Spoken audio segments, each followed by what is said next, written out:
Good morning and welcome to this month's Oakcrest Insight. Today what I want to do is recap briefly what happened in the stock market the last 5 weeks as you get your statements.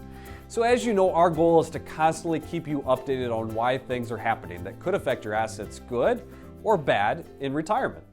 So we started the first 7 months of this year off with a pleasantly surprised upturn from the downturn we had last year in the markets.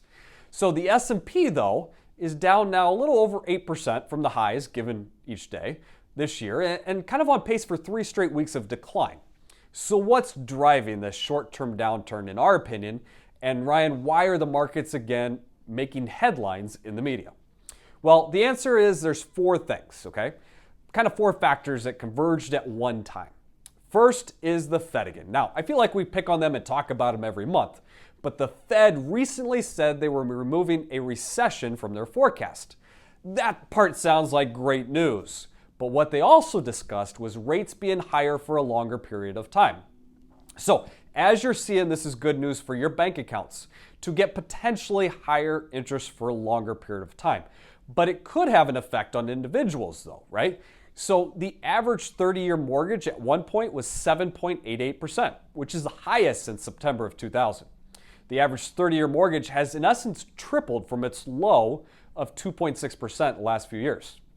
The second factor, which is U.S. Treasury yields, have increased almost 5.5% on a one-year basis, which is the highest since December of 2000.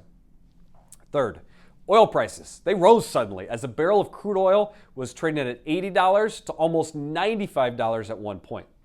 Lastly, politics. We're headlining the last few weeks to avoid a government shutdown and new potential Speaker of the House. So as you see, we got a lot going on here, right? 4 headlines, 1 short period of time. So Ryan, where is the optimism in this, that this is a short-term fluctuation?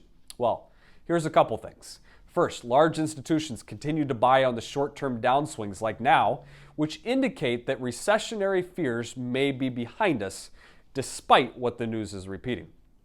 Next is despite mortgage rates being high now, 85% of mortgage holders have a rate under 5%, putting them in a good position financially for a long time. Next, the higher rates for longer-term discussion is driven by the fact that they believe, the Fed, our economy is in a strong position versus a recessionary fear.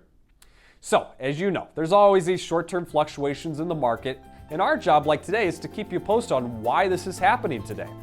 So, we're going to continue to monitor all of these factors as the economy continues to change and evolve. I hope this was helpful as you review your September investment statements and why they could be down slightly for the month. But keep in mind, overall, the markets are still positive for the year despite this past month. We look forward to seeing you next month on Oakcrest Insight.